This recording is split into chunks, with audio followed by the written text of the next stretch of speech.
मामानि खोथाखौथ' मा बुंबावनो, बयबो पेपारे कागजे निउस मिडिया मोनखाबाय। बिथां मामाया फैगौ बिटिसि इलेक्सनाव हारसिङैनो गेलेगोन होननानै बुंदों।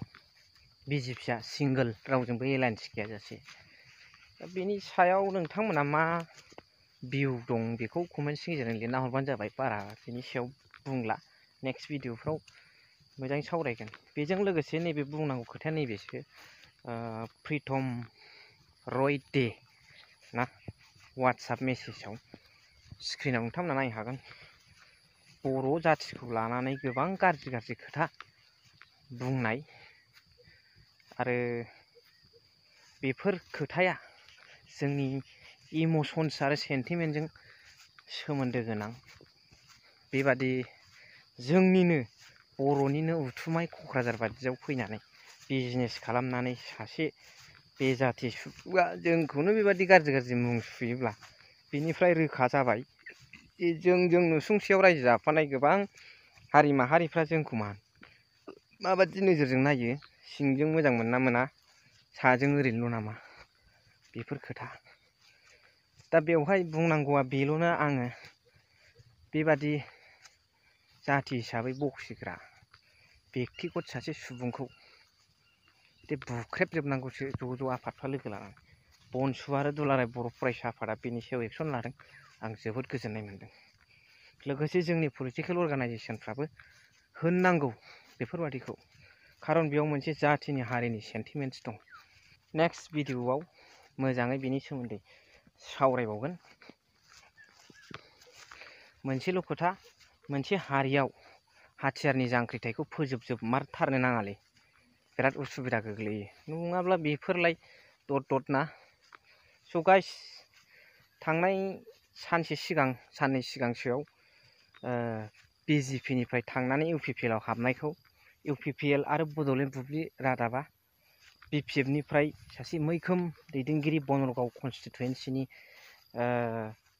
पेरेन्टस बडिनि बिपिएफनि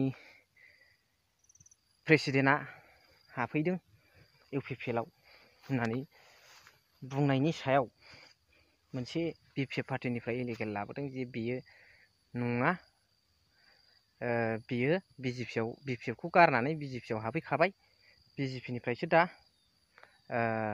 इउपिपिएलआव हाबहैदों होननानै बुंफिनदों। दा बे भिडिअखौ नोंथांमोनहा नायनानै कमेन्ट हरबानो जाबाय। जोंहा सिजौगुरि प्राइमारि सिङाव थानाय बिथां कर्न खाख्लारिया जे गावखौ बिपिएफ जोंनि बनगाव ब्लक कमिटिनि आफादगिरि बुंना लादों, बे खोथाया बेसेबां सैथो जों दिनै बेखौ रायज्लायनानै सावरायनो जों दिनै क्लियारिफिकेसन होनो नागिरदों। बिथाङा गावखौ बुंना लादों बनगाव ब्लकनि गाव आफादगिरि, जेबो गाव मिथियालासिनो गावखौ बोरै एक्सपेल खालामहरखो सोरनिबा खोथा लानानै गावखौ एक्सपेल खालामहरदों होननानै बिथाङा गाव फोरमायदों। ओमफ्राय मैया बिथाङा इउपिपिएल दलाव हाबदों। जोंहा बाहाय जेबो बुंनांगौ खोथा गैया। बिथाङा जोंनि दोलोनि मानसि नङा 2022निफ्राय। जों बे खोथाखौ दिनै नोंथांमोननि मिडियानि थ्रुयै जों क्लियारिफिकेसन होनो नागिरदों।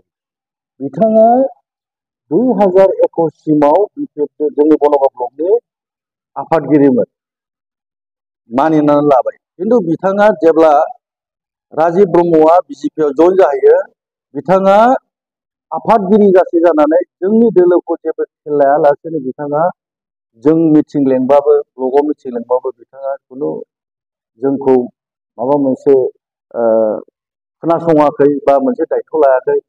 बेनि उनावहाय डिस्ट्रिक्टआ खोनानानै नैबे मानगोनां फुनिन्द्र मुसाहारिखौ डाइरेक्ट बिथाङा डिस्ट्रिक्टआ जोंना डिस्ट्रिक्टनिफ्राय निर्देश हरदों नोंथाङा बनगाव ब्लकनि आफादगिरि जानांगौ।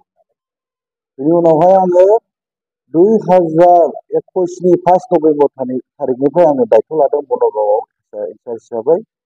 मानगोनां सुजय हाग्रामा सारआ आंनो दायथ'खौ हरदों।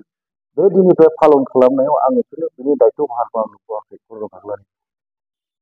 जेब्ला आङो दायथ' लानानै खामानि मावनाय 2022आव नुयो बिथांखौ आङो 2020आवहाय राजिब ब्रह्मजों बियो बिजेपिआव जइन जाहैनाय, बिनि अलरेडि गासिबो फट' क्लिप भिडिअ बा बे जइन जाहैनाय बिजेपिआव माला गानहैनाय बे डिटेल्सआ जोंनाव फैजोब्बाय।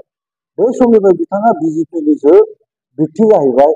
बे मालानिफ्राय बनागाव ब्लकनि आफादगिरि जाखो बिथाङा बोरै बुंना लानो हाखो मैया बे गाव बिजेपि बिपिएफ दोलोनि आफादगिरि होननानै बे मिसा खोथा नंखाय खोथा बिथाङा जोंनिफ्राय एक्सपेल जाजानायसो जोंनि बिपिएफ दोलोनि बनागाव ब्लकनि जेबो आफादगिरिबो नङा जाहा आफादगिरि दङ नेहाथारि दं जों दा खामानि मावगासिनो ज' ज'यै दा बिथाङा गावखौ बुंना लादों बिपिएफ दोलोनिफ्राय जयेन जाफैदों बेखौ दिनै जों नोंथांमोननि मिडियानि थ्रुयै जों क्लियारिफिकेसन होगोन बिथाङा जोंनि बिपिएफ दोलोनिफ्राय इउपिपिएल दोलोआव जयेन जाहैयाखै बिजेपिनिफ्रायसो बिथाङा इउपिपिएल दोलोआव जयेन जादों बे क्लियारखौ जों नोंथांमोननि सिगाङाव दिनै होदों आरो दा बेखिनि बिथाङा जोंनि दोलोनिफ्राय थाङाखै बिजेपिनिफ्रायसो इउपिपिएलआव थांदों बेखिनि खोथाखौ आं नोंथांमोननि सिगाङाव फोरमायबाय स' बिदिखौ एसेखिनियावनो फोजोब्बाय थेंक इउ भेरि माच फर वाचिं लाभ इउ अल